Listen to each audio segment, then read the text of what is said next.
नमस्कार, आप सभी को फिर से एक बार आरंभ समाचार में स्वागत करते हैं। Education is the key to success कहा गया है, यानी कि शिक्षा सफलता की कुंजी है। शिक्षा का अगर मुख्य उद्देश्य हम देखें तो ये आपका दिमाग को मजबूत बनाता है ताकि आने वाला जीवन भर में विशेष चुनौतियों को सामना कर सके। लेकिन ये तभी होगा जब हम अपना एजुकेशन सिस्टम को हम सही करेगा। मिनिस्ट्री ऑफ एजुकेशन 2018-2019 रिपोर्ट का हिसाब से भारत में सबसे कम पढ़े लिखे यानी कि एजुकेशन मामले में जो सबसे कम प्रदर्शन जो जिले है, डिस्ट्रिक्ट जो है वो अरुणाचल प्रदेश में पाया गया है। ऐसे में ये बहुत बड़ा एक सवाल यहाँ उठता है कि आखिर हमारे प्रदेश यानी कि अरुणाचल प्रदेश जो है दूसरों की तुलना में, दूसरे राज्य की तुलना में हम एजुकेशन जो है क्यों इतना पिछड़ रहा है, ये बहुत बड़ा यहाँ सवाल उठता है। आदिवासी समाज में यहाँ का विद्यार्थी जो है, यहाँ के बच्चे जो है साक्षात्कार में निकलना तो बहुत ही दूर की बात है। यहाँ कक्षा 12 या 10 भी पास करना ये बहुत बड़ा कठिन सा दिखाई दे रहा है, या बहुत बड़ा चैलेंजेस यहाँ दिखाई दे रहा है। ऐसा में आज हम बात करने जा रहे हैं बीओ यानी कि ब्लॉक एजुकेशन ऑफिसर श्री केनी डेरू, जो कि नाफरा की वो बीओ है यानी ब्लॉक एजुकेशन ऑफिसर है। उससे हम चर्चा करते हैं कि आखिर ये जो है एजुकेशन सिस्टम, ये जो है एजुकेशन सिस्टम जो है इतना फेल क्यों हो रहा है, क्यों हमारे बच्चे जो है वो इंटरव्यू में नहीं निकल पा रहे हैं, किस लिए ये सिस्टम कहाँ पे करप्ट है, कहाँ पे ये प्रॉब्लम हो रहा है। हम इन सारे जड़ को हम जानने के लिए कोशिश करेंगे। मेरा नाम है केंदी डेरू। मैं ब्लॉक शिक्षा अधिकारी के रूप में कार्यरत हूँ। Thank you sir. आपसे पहला मैं सीधे ये सवाल करना चाहूँगा, जिस तरह से एजुकेशन सिस्टम को लेकर अरुणाचल का एजुकेशन सिस्टम अगर हम देखें तो बहुत ही ख़राब है। अगर हम दूसरा स्टेट के साथ में अगर हम तुलना करें तो इसका सर वजह क्या हो सकता है, और पर्टिकुलरली अगर हम साजुलंग सोसाइटी में अगर हम देखें, साजुलंग समाज में देखें तो यहाँ तो सर अभी बहुत ही ख़राब है। तो ये एजुकेशन सिस्टम जो है सर किस लिए इतना ख़राब है, आपको सर क्या कहना है इसके ऊपर में? एजुकेशन जो है, जो स्कूल में है, जो पढ़ाई लिखाई का होता है, जो एकेडमिक होता है, एक गाड़ी की तरह है। उसमें से एक भी पहिया यानी चरखा कोई डिफेक्ट हो जाता तो वो गाड़ी ठीक चल नहीं पाता है। ठीक इसी प्रकार एजुकेशन में ऐसा है। वहाँ पे टीचर्स है, स्टूडेंट्स है, पेरेंट्स है, उसी पर में सरकारी के जो मॉनिटरिंग है, तो ये सब एक पहिया की तरफ है। और साथ साथ में कम्युनिटी पार्टिसिपेशन भी बहुत ज़रूरी है, जो कि माँ बाप होता है, पेरेंट्स का। तो अगर उसमें से कहीं एक भी पहिया डिफेक्ट हो जाता तो गाड़ी मूवमेंट नहीं कर पाता। ठीक इसी प्रकार कहीं ये चारों में एक डिफेक्ट हो जाता तो एकेडमिक में भी उसका इफेक्ट होता है। सब्जेक्ट टीचर नहीं मिलता हम लोग को। प्राइमरी में है तो एज पर RTE एक्ट में बहुत कुछ दिया हुआ, टीचर कितना नंबर्स होना चाहिए, लेकिन यहाँ अरुणाचल में जो पर्टिकुलर हमारा ब्लॉक है, जितना भी स्टूडेंट हो एक ही टीचर है, सिंगल टीचर होता है।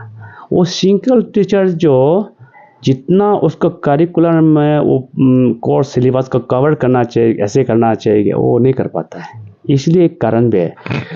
सर, जिस तरह से आपने किस लिए एजुकेशन जो है इतना, जो सिस्टम इतना पोर है, आपने रीज़न वजह को बताया है, तो सर इसको किस तरह से इम्प्रूवमेंट लाया जा सकता है, आपको क्या लगता है सर?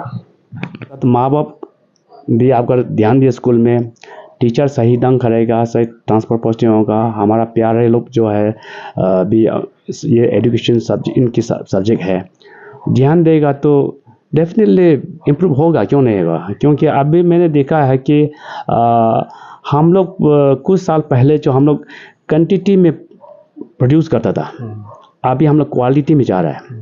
क्योंकि हमारा जो पहले SSA बोलता था, अभी उसको नोमेनक्लेचर चेंज हो गया, रीडिजाइनेटेड कर दिया, वो है ISSE।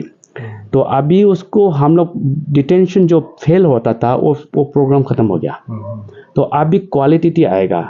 तो अभी मैंने देखा कि जैसे मैं मेरा ब्लॉग में भी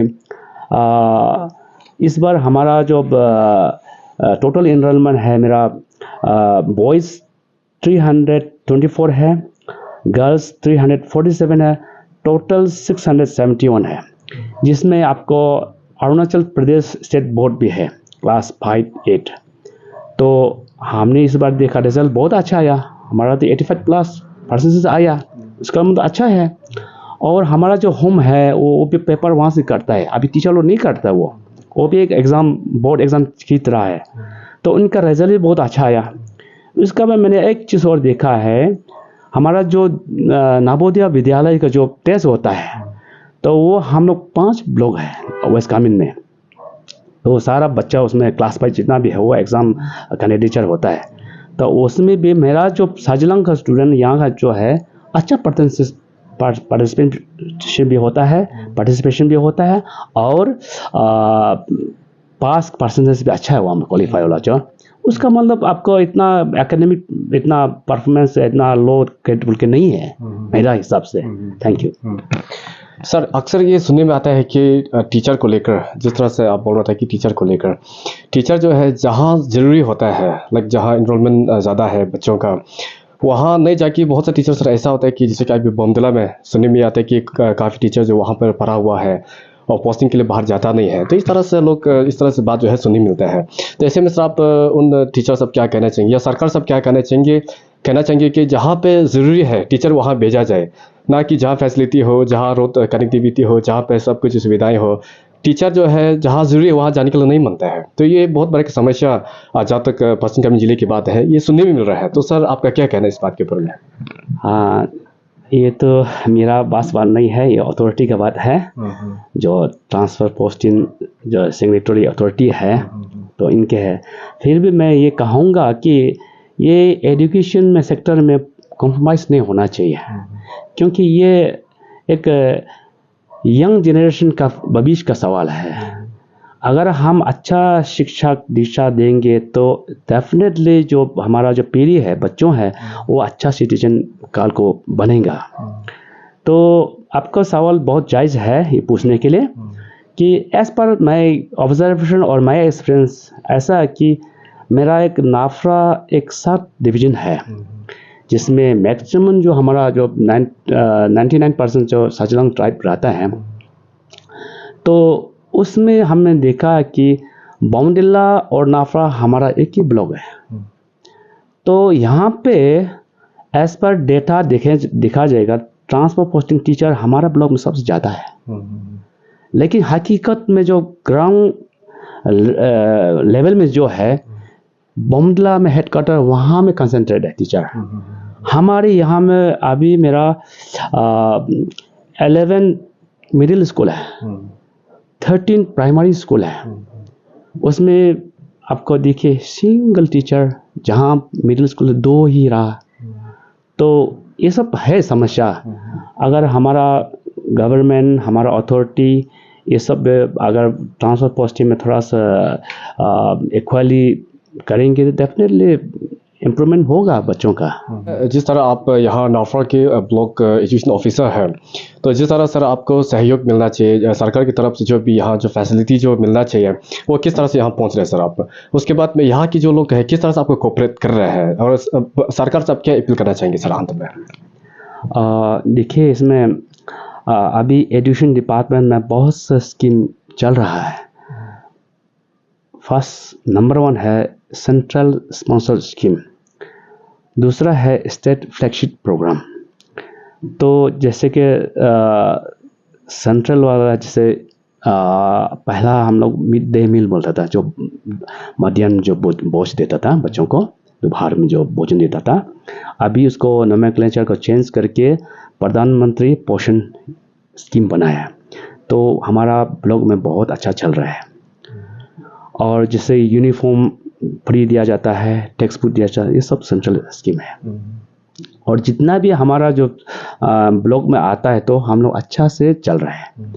और साथ ही साथ में जैसे कि अभी मैंने देखा है स्टूडेंट यूनियन भी एक्टिव है, और जैसे आप लोग मीडिया लोग भी एक्टिव है। आप अगर इसी तरह आप लोग कवरेज करते रहेंगे, आप लोग ये होगा तो एक दूसरे से जान कर सुन करके डेफिनेटली ये इम्प्रूवमेंट होगा। और गवर्नमेंट से हम लोग ये अपील करना चाहूँगा कि अभी हम लोग को डिस्ट्रिक्ट भी हम लोग नोटिफिकेशन आ गया है, तो हमारा जिम्मेदारी भी बढ़ गया है।